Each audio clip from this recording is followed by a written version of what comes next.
Bonjour à tous et bienvenue à cette édition du journal télévisé sur l'ORTB en ce mardi 31 janvier 2017. Voici les titres.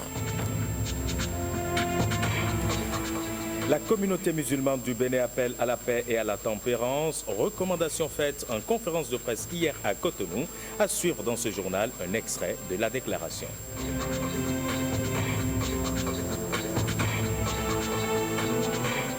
Le ministère de l'économie numérique et de la communication arrime son plan de travail annuel avec le programme d'action du gouvernement. Les travaux de validation se déroulent à Cotonou.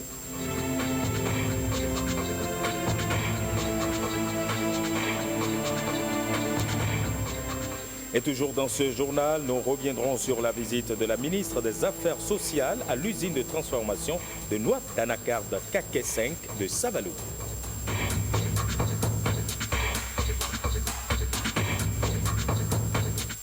Bonjour et bienvenue à tous. Le ministère de l'économie numérique et de la communication arrime son plan de travail annuel 2017 avec le programme d'action du gouvernement.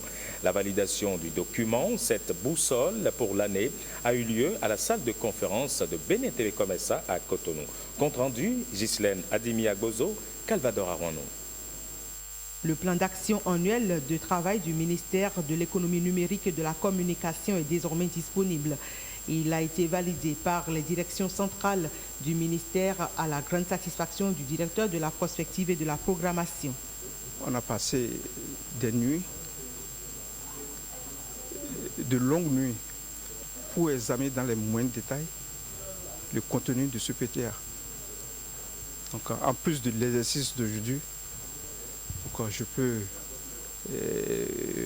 vous affirmer que je suis confiant que le travail a été bien fait et au thème, n'est-ce pas, de cet exercice 2017, des résultats probants, n'est-ce pas, vont être obtenus par notre ministère et le ministère de l'économie numérique et de la communication.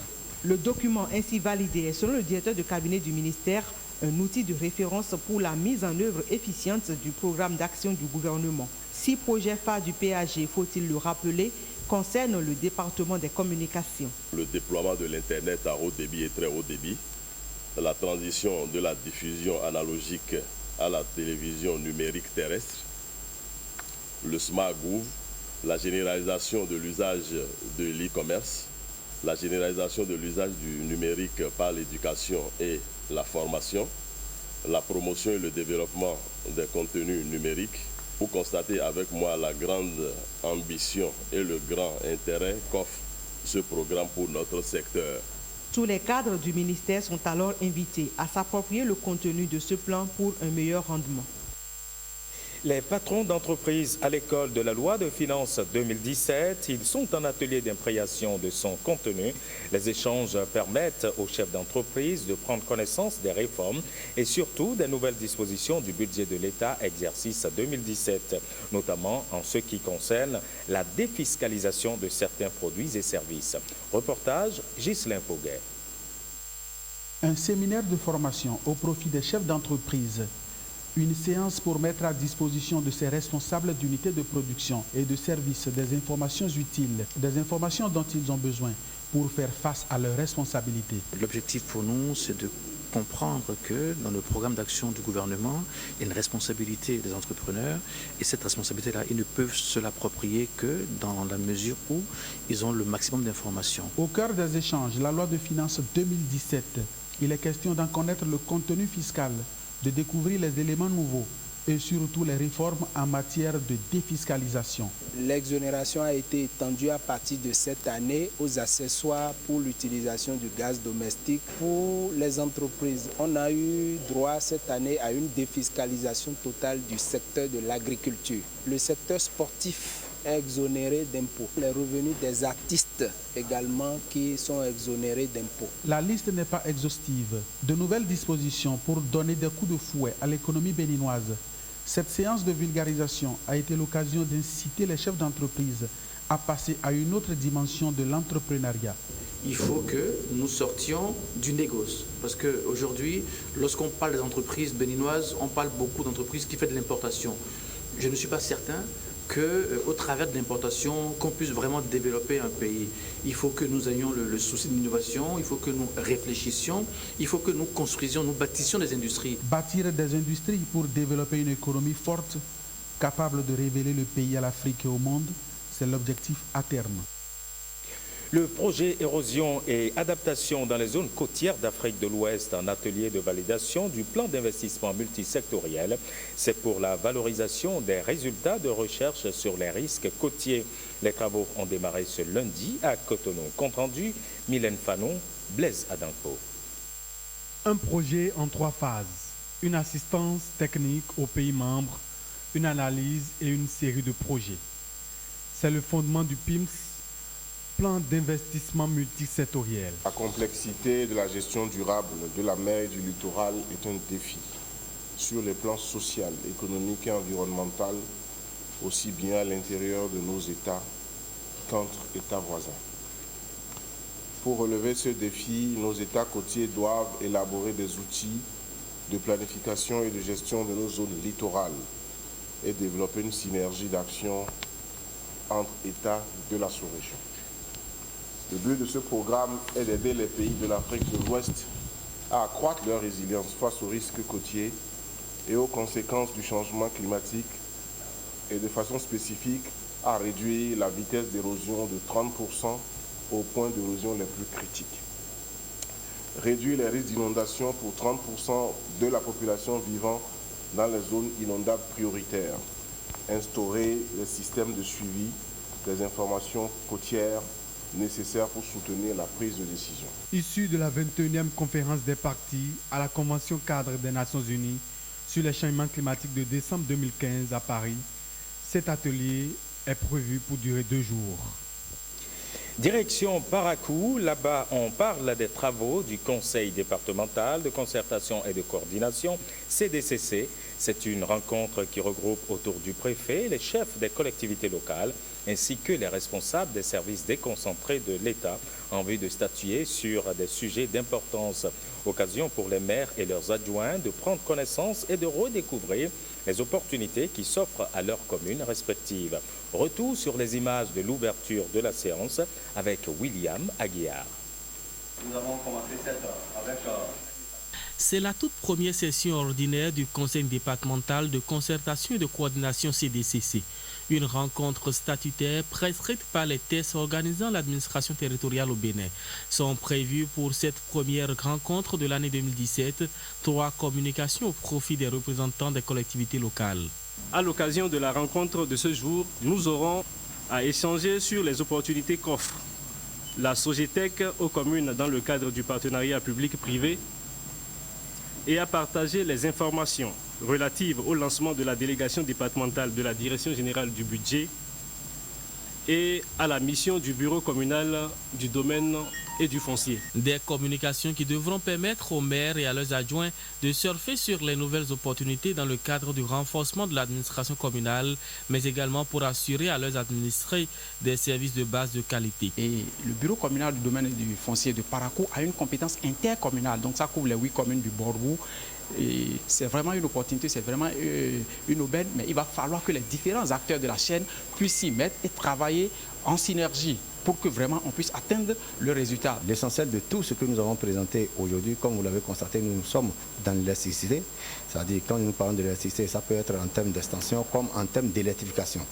La délégation du budget est également un nouveau service implanté dans le département de Borgou avec son siège à la préfecture de Parakou. Une sorte de direction départementale qui offre ainsi sa proximité aux communes. Le Bénin abrite bientôt la conférence internationale sur la relance de l'éducation physique et sportive dans les différents ordres de l'enseignement. Les États et gouvernements membres de la francophonie sont concernés par cette relance d'EPS en milieu scolaire. En prélude à la rencontre, les organisateurs ont tenu une réunion préparatoire de validation du document technique pour la réussite de ce grand rendez-vous. Francis Faton, Jean-Claude James. L'éducation physique et sportive, elle focalise souvent moins les attentions, sauf pendant les examens de fin d'année. Dans les pays membres de la francophonie, la relance de ce sous-secteur de l'éducation devient nécessaire.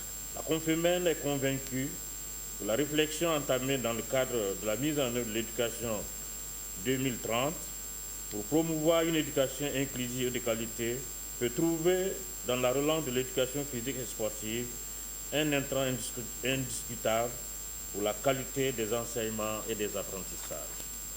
La conférence et la Confémen ont en partage le statut de conférence ministérielle permanente au sein de la francophonie et nous partageons avec l'IDESAF le mandat de faire du sport un levier éducatif et un moyen d'intégration sociale. Le projet des classes sportives prouve, selon le ministre des Sports, la volonté du Bénin de jouer sa partition pour que ce rêve devienne réalité. J'accueille avec beaucoup de joie la bonne nouvelle du choix porté une fois encore par les instances de la Confégesse d'honorer le Bénin en lui permettant d'abriter la conférence des ministres en charge de la jeunesse et des sports des pays membres de la francophonie. Et je veux d'ores et déjà vous rassurer de ce que le gouvernement du Bénin mettra tout en œuvre pour que cette réunion importante soit une réussite. Ils sont venus de l'UNESCO, de la Fédération internationale d'athlétisme, de la conférence des ministres en charge de la jeunesse et des sports, ainsi que celle des ministres de l'éducation nationale. Ils ont 2 jours pour sortir une feuille de route pour la tenue de la conférence internationale sur la relance de l'éducation physique et sportive. Le gouvernement se rappelle a pris des mesures pour interdire l'occupation des espaces publics à des fins de prières et autres manifestations religieuses d'envergure.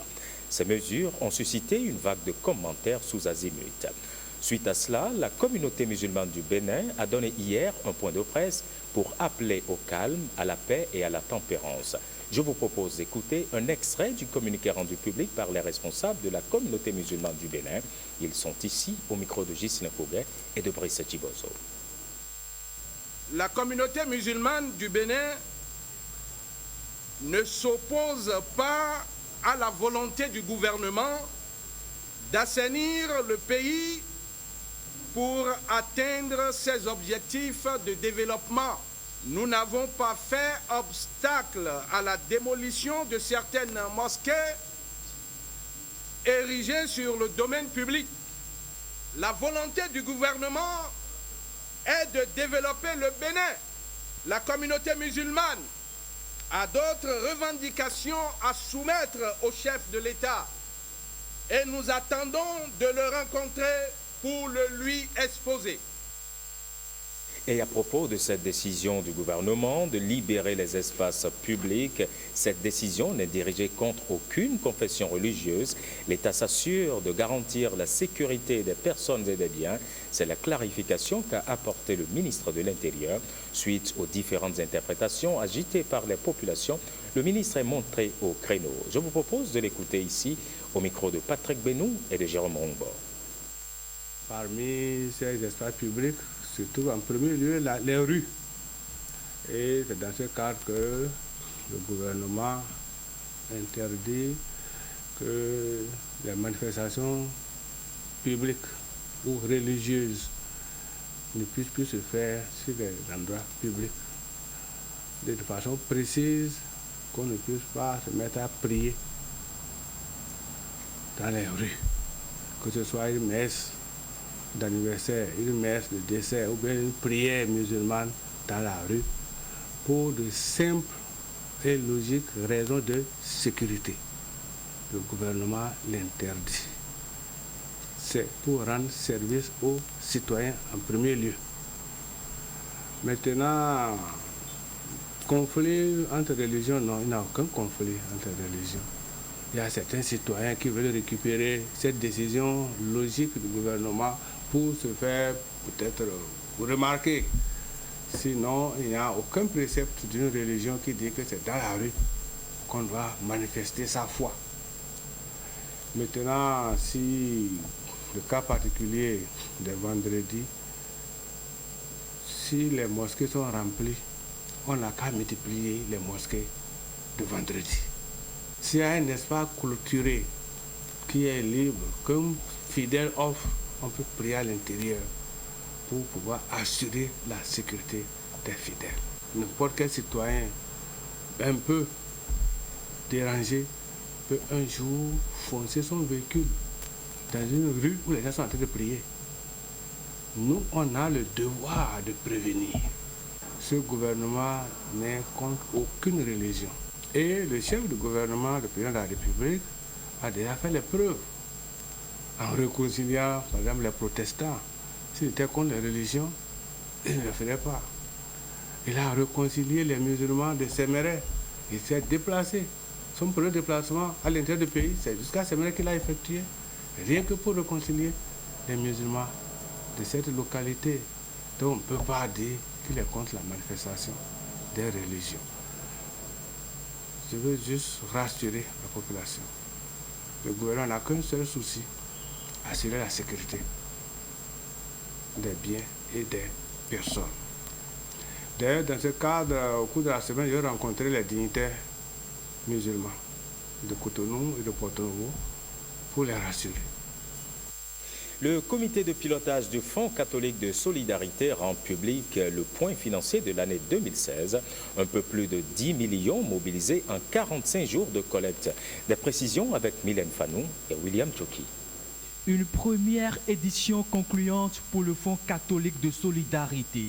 6 semaines de collecte, plus de 111 millions de francs CFA mobilisés. Un geste de générosité des fidèles catholiques salué ici par les organisateurs. Ce fonds qui est collecté, c'est pour les actions au niveau de l'Église catholique au Bénin. Donc pour financer ces diverses actions qui ont été révélées au départ, donc alors soutenir les actes sociaux, soutenir l'enseignement et construire la maison de retraite. Les évêques du Bénin remercient tous les fils et filles du Bénin qui ont contribué par diverses manières à porter haut le Fonds catholique de solidarité, projet qui leur tient à cœur. Cette première édition a eu lieu pendant la période de Pentecôte et nous avons compris qu'il y avait beaucoup de conflits d'agenda. Lorsque nous avons fait le point à nos évêques, nous avons suggéré que la deuxième édition, c'est-à-dire l'édition 2017, soit repoussée vers la fin de l'année. Le Fonds catholique de solidarité est un défi de charité, dixit les responsables de l'Église catholique. Ils exhortent les fidèles à plus de bonté pour les prochaines éditions. La ministre des Affaires sociales était à l'usine de transformation de noix d'anacarde Kaké 5 de Savalou. C'est une usine dont le personnel est composé à plus de 90% de femmes. La ministre Adidjatou Mati s'est allée s'enquérir des conditions de travail du personnel et surtout voir comment faire de cette société une grande entreprise de production. Gilles Dansou, Françoise Zinsou. Le ministre en charge des Affaires sociales, ici à l'usine Kaké 5 de Savalou, une usine de transformation de noix d'anacarde. Le volet social et surtout l'implication des femmes dans les différentes activités intéresse l'autorité ministérielle. C'est des femmes qui aiment travailler, mais qui souffrent dans leurs différents foyers pour plusieurs raisons. Il y en a qui souffrent pour aider les maris, mais il y en a qui souffrent pour supporter même les maris. Le maire de Savalou ne dit pas le contraire. Nous sommes une zone essentiellement rurale. La femme endosse toutes les responsabilités du foyer. Si déjà elles ont quelque chose à faire au niveau de cette usine et ailleurs, je crois que les hommes vont souffler un petit peu et cela nous permettra également de pouvoir avoir l'accompagnement de nos femmes pour l'éducation de nos enfants. Le ministre en charge des Affaires sociales félicite Kaké 5 pour cette vision assez noble. C'est ce qui m'a le plus intéressé, c'est que cette maison utilise essentiellement comme main-d'œuvre les femmes. Et je voudrais vous en remercier, puisque nous sommes à l'ère de l'autonomisation économique des femmes. Cela est important, d'autant plus que la femme qui est autonome économiquement est épanouie. Elle est non seulement épanouie, mais elle participe aux charges du ménage, ce qui fait régner un peu plus de paix dans les ménages. Mon département ministériel a proposé au gouvernement que nous puissions installer des maisons de l'autonomisation économique des femmes dans tous les départements. Et après, lorsque les ressources le permettront, aller même dans les communes. Les produits de CAC 5 sont exportés vers l'extérieur et surtout vers les États-Unis d'Amérique. Pendant ce temps, les aquaculteurs béninois souffrent. Ils se demandent comment écouler leurs produits destinés en grande majorité au marché nigérian. Mais aujourd'hui, c'est un débouché qui n'offre plus cette possibilité facile d'écoulement pour des raisons économiques. Reportage Koudous Abdoulaye, Blaise Adampo. Une ferme aquacole sur le lac Aimé qui fait la fierté de l'Union des aquaculteurs du Bénin. Ce sourire affiché il y a 8 mois, au vu du succès enregistré, laisse place aujourd'hui à une inquiétude. La grande majorité des producteurs aujourd'hui sont dans ce secteur et se trouvent aujourd'hui en difficulté parce que d'aucuns ont fait des prêts à la banque, d'aucuns ont des engagements et tout, et la production se trouve sur leurs bras parce que n'arrivant pas à vendre du fait donc, de ce problème. La dépréciation du Naira, source du problème des aquaculteurs béninois. Leur production est limitée à la consommation locale. Plus de débouchés vers le Nigeria. C'est un défi solide que nous devons relever. C'est vrai que le poisson pour le moment ne rentre pas dans les secteurs retenus par l'économie béninoise, mais seulement nous savons que tout le gouvernement est soucieux de la bonne alimentation, de l'alimentation équilibrée que nous devons produire à nos enfants pour éviter le cochocor, pour éviter tout un tas de trucs, et ça ne peut passer que par une production nationale. L'aquaculture au Bénin est une filière organisée à l'exemple de la cotonculture. Partant, les aquaculteurs ont manqué de vision prospective, allant jusqu'à dormir sur le laurier. Au moment où on démarrait cette production, c'est que toute l'orientation des pouvoirs publics disait le Nigeria est là, c'est un gros marché, il faut produire seulement, le Nigeria est prêt à accueillir. Donc tout le monde a foncé et a suivi donc, cette orientation de la politique de l'État qui malheureusement n'a pas eu de plan B. Donc on se retrouve dos au mur. Une production nationale en hausse. Plus de 1500 tonnes de poissons, notamment les clarias, pèsent actuellement sur le bras des aquaculteurs béninois. Sur le parc triangulaire aujourd'hui effacé de la carte de Cotonou, ils étaient des centaines de conducteurs de taxi qui avaient pour point de chargement ce site. Au lendemain de la disparition du parc, ils veulent avoir une idée claire des fonds générés par la gestion du parc. Reportage William Joki. C'est peut-être l'arbre qui cache la forêt, la disparition subite du parc triangulaire de Dantokwa à la faveur de l'opération de libération des espaces publics fait ressurgir un certain nombre de malaises au sein des conducteurs de taxi. Il s'agit de la gestion des tickets et autres taxes perçues avant tout chargement. On a plus de 80 syndicats, mais aujourd'hui on ne voit plus personne. Quand tu fais 2 voyages par jour, ça fait 400. Quand tu fais 3 voyages, ça fait 600. Les 600 francs par jour là, comme ticket de coticotable là, qu'est-ce qu'ils ont fait avec tout ça? Ils nous ont tués. Parce que tu payes, ce que le dealer a dit 400 francs. Moi, je fais Coton Porto-Novo et je paye jusqu'à 750 pour un chargement. Je paye jusqu'à 750 pour un chargement. Et tu fais 2 tours, tu payes ici, tu payes là-bas. Et maintenant, c'est simple, je prends 4 personnes. 400 francs pour les uns, plus de 700 francs pour d'autres. D'importantes sommes d'argent perçues, mais jamais ces packs n'ont changé de visage. C'était mal entretenu. On le disait, mais nos responsables n'ont pas pris le taureau par la queue. Aujourd'hui, nous sommes en rue. On sait à quel chien s'envoler pour voir là où on va s'en sortir. Aujourd'hui, ils veulent savoir à quoi ont servi cet argent. Depuis plus de 20 ans d'activité, ils interpellent leurs responsables syndicaux. Où en sommes-nous avec ce qu'on payait depuis plus de 25 ans? Nous voulons voir contre normes. On ne veut même pas question des syndicats parce qu'on en est marre. Cette situation dessert non seulement la clientèle, mais aussi ses conducteurs. Ils n'ont plus un lieu fixe pour faire le chargement. Ils continuent malheureusement de squatter leur ancien site à la recherche des passagers. À Boïcon, on a marché pour Jésus. C'est le point de départ de la 5e édition de prière des églises évangéliques de Boïcon. On retrouve Gilles Dansouf et Françoise Insou. La marche Pour Jésus-Christ, l'Union fraternelle des églises évangéliques de Boycon tient à donner un cachet spécial à cette 5e édition. Prière pour la nation, paix, concorde et entente. Des instants de vœux.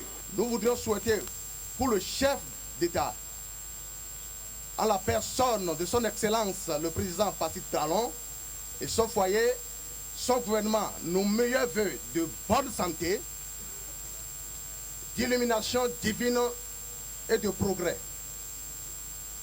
Nous nous rappelons de notre frère Boko Olivier et prions que Dieu l'assiste et l'aide à accomplir cette mission que Dieu lui a confiée auprès du chef de l'État. Une marche qui a drainé des centaines de fidèles des églises évangéliques de Boycon. Le péage doit être réalisé au grand bonheur de tous. Nous avons foi et nous considérons ça comme une action prophétique, à l'image de la marche de Jéricho. La marche contre les murailles de Jéricho. Nous prions pour la nation. Nous apportons notre puissance, notre courage, notre conseil, tout ce que nous pouvons donner pour faire avancer le Bénin, pour le développement de notre nation. Nous profitons de l'occasion, puisque nous avons un nouveau gouvernement, prier pour le chef de l'État, prier pour la nation et surtout pour le programme d'action du gouvernement. Nous prions Dieu de continuer à éliminer le chef de l'État et de le soutenir dans son programme d'action pour qu'à l'issue de son mandat-là, on puisse voir le Bénin au rang des pays développés. Le développement de la nation, voilà tout le sens à donner à ce grand rassemblement. Radio Bénin Alafia en fête pour saluer le nouvel an. Journalistes, animateurs et techniciens de la radio ont festoyé ce week-end loin de leurs micros et dictaphones, histoire de déstresser le temps d'une soirée. Dean Bouraïman, Patrick Diossou pour le reportage. Un rang, tel dans un réfectoire universitaire. On est justement dans la salle des fêtes de la Haute École de Commerce et de Management HECM. Salle gracieusement offerte par Bonaventure Nathalie Ake, honorable député, ministre honoraire. L'honneur ici revient aux journalistes des langues nationales qui manient habilement les 18 langues nationales choisies et parlées par Radio Bénin Alafia. Il faudrait qu'on réfléchisse à l'extension de Radio Bénin Alafia dans les chefs-lieux de département. Je voudrais parler des stations régionales relais de Radio Bénin Alafia. Sur les 10 prix qui ont été décernés au plan national à l'issue du concours de meilleure position de presse organisé par l'UPMB, l'ORTB a remporté 5 et la radio Bénin Alafia exceptionnellement a remporté 3 sur les 5. Et donc pour ces raisons-là, on ne peut qu'être fier de vous. Et si je suis fier de vous, c'est parce que nous avons encore des projets pour 2017. À travers ce que nous avons vu ici, que dans les autres corps également de métier, que ces instants soient. On ne peut fêter sans esquisser quelques pas de danse. Après le cliquetis des fourchettes dans les assiettes, c'est le martèlement des pieds sur la piste qui montre qu'entre journalistes de langue nationale et musique de chez nous, le mariage est intense avec cadence.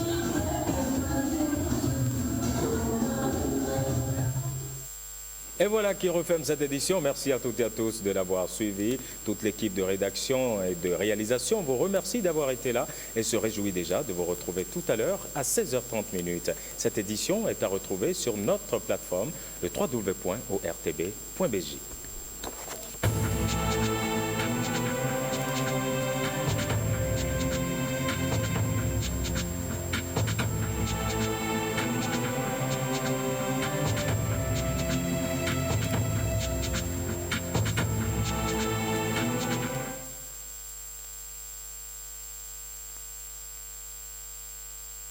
Commerçantes et commerçants.